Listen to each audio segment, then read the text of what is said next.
Do or die in another co-main event at middleweight between unranked middleweights. The UFC loves this. We have Misha Cirkunov taking on Wellington Turman. And in this fight, for the Prodigy, I mean, it's been a bad ride. Like, listen, we're BJ Penn levels of bad at this point for the Prodigy, and I'm not even talking about BJ Penn. Wellington Turman has had a rough go, and I was promised a bill of goods, and I didn't really get it. I was promised a good grappler. I was promised a heavy striker. So let's have a look down through Wellington Turman's record. Is this a 3 dressed up as a 9 matchup? I mean, April wine references aside, yeah, he had a couple of wins over UFC level talent outside of the UFC. You don't look like your profile pictures at all, Wellington Turman. No, it's true. I mean, he had a loss to Carlson Harris, who lost to Shavkat Rakhmonov aside. And there's no shame to that. Carlson Harris is a good fighter. But you look at it in the UFC. Wellington Turman fights Carl Robertson in a fight where didn't think Carl was going to perform as well as Carl did. And yeah, it's a split decision. But if you look at it for Wellington, like, you know,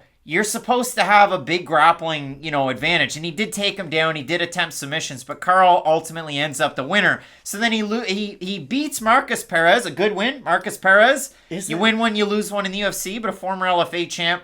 Luisdale Dierte Sanchez gets knocked out in the first round by old karate. I was going to say, that was Daniel's son. That was an NAIA wrestling champion, Sanchez. That was, for some reason, Canadian TriStar superstar. Andrew Sanchez loses to Bruno Silva when they played touch butt in the park because they were former grappling partners, like, Conor McGregor and a strength guy. Is that how touch butt in the park ends? Well, no. Come on, think back to the main No, I know, but just like touch butt in the park would suggest the fight was like Sean Strickland versus Jack Hermanson, a light sparring matchup. I didn't think Wellington Turman was going to wake up after he fought Bruno Silva. No, but it was like, oh, we're buddies. We used to grapple before. We're going to have a good time. And then Bruno decided, oh my God. I'm blendado, and we're blendadoing out of here. So Bruno gets a big win there. My guy, my future champ, Bruno Silva.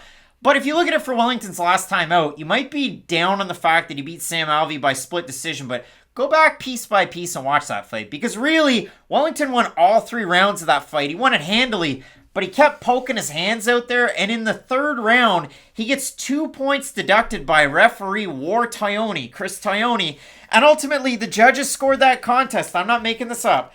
28-27 for Alvey by Adelaide Bird.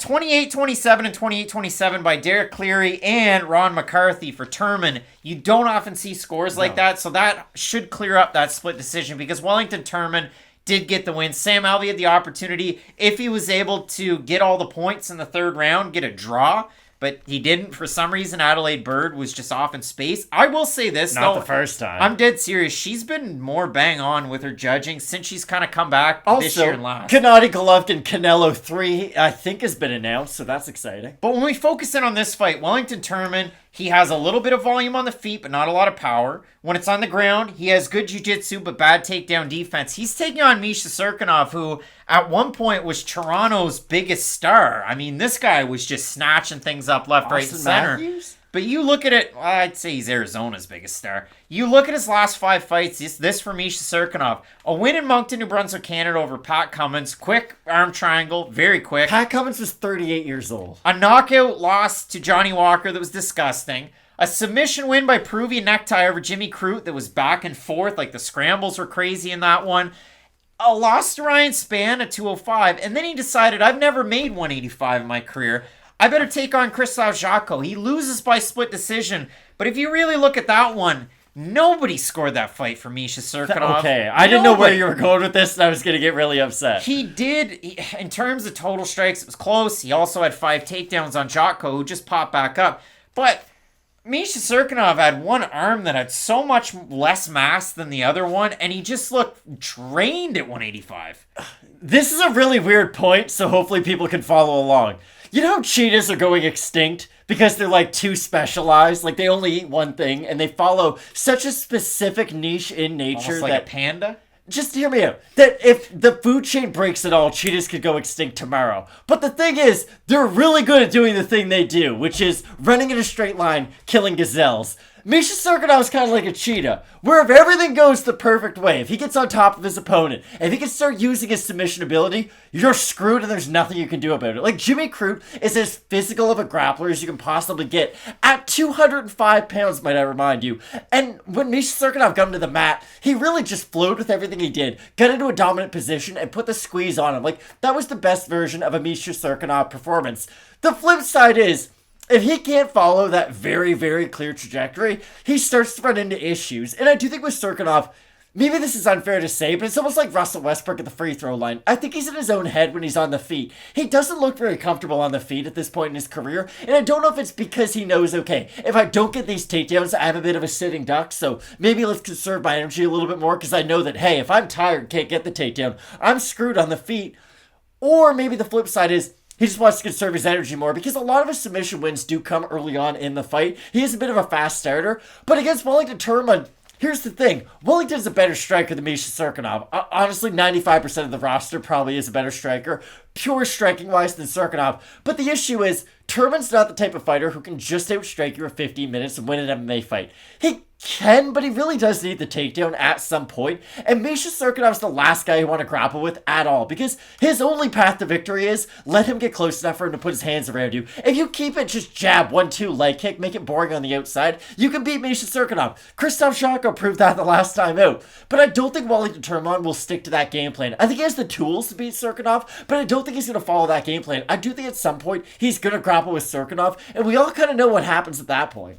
It really is weird because, I mean, Turman, for as long or as short of a time, depending on how you want to look at it, that he's been in the UFC, I mean, the guy's only 25. He's halfway between that and 26, and that could be the start of a rap song, Wellington Turman. Halfway. Anyway, but he does train out of Teixeira MMA and Fitness. It'll be interesting to see because he used to be out of Gilles Ribeiro team in Brazil. He's been at Teixeira for a bit. He was originally scheduled for a very different fight, and that is the really weird thing. So you look at it, Turman was booked versus Adolfo Vieira in the last couple of months. Sort of a similar matchup. That one fell out. Misha Cirkunov was booked against Mahmoud Muradov, who fell out due to a hand injury. So yeah, that would have been a comfortable one for Mahmoud, one would think. So I look at the odds for this one. Cirkunov opened to minus 190. He's minus 124 on best fight odds. For Turman, he opened to plus 165. He's plus 101 right now. If we look on Tapology for the total number of votes, I can understand everybody being down on both these guys. I mean, again, both are 2-3 in their last 5. I would expect the loser to leave town.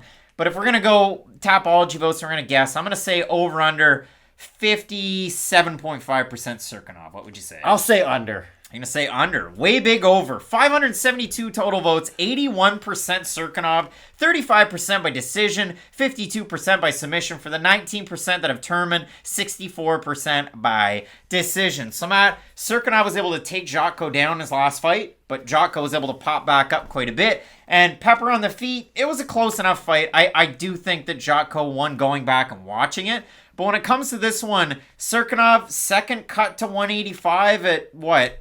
A couple days from his, his 35th birthday? Like, what are you saying here at middleweight? I don't like it, Craig. I don't like Cirkunov at 185 pounds because he just doesn't look that good weighing in. Like, he didn't look great his first time around, and it looked like it hurt his gas tank. And I understand, Misha Cirkunov's never been somebody who we talk about his cardio as being one of his big strengths, but still, it did look like he was depleted last time out.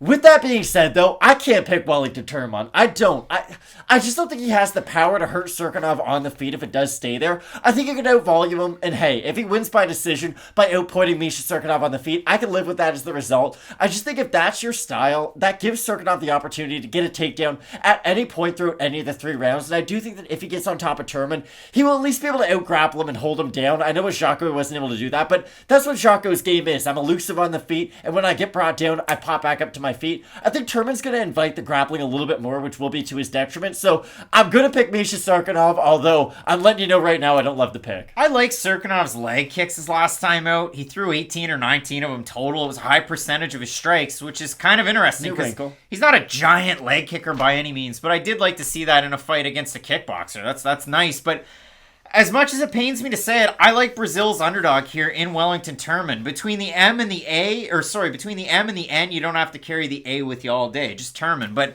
when it comes to Wellington, he's one of those tricky guys that I think he'll be able to pepper on the feet. He'll be able to defend some of those takedowns and just stay the heck away. The mat is lava. You got to stay away from it. And I think at least training with a game plan with Glover Teixeira, I think that's a perfect guy to get ready with to get ready. He for a did fight beat the against brakes Cirkunov. off Misha Cirkunov when they fought, so you are right. That much is true. So there's going to be again another Spider-Man meme. Glover? Right there, But yeah, both of us split on this pick. Matt going with Latvia's own, formerly of Toronto, Misha Cirkunov. I've got Connecticut's own, Wellington Turman, to get the win. Really looking forward to this fight in another unranked middleweight co-main event. Ooh. Oh boy, the UFC, they're not doing us right. I will tell you what they are doing though. They're doing Bobby Green right, giving him that red panty night in the main event. He gets the Conor McGregor treatment, taking on Islam Makhachev. Future champ, we'll find out in a big time fight. So keep it locked in with Fight Night Picks, we always say. Let's get into it.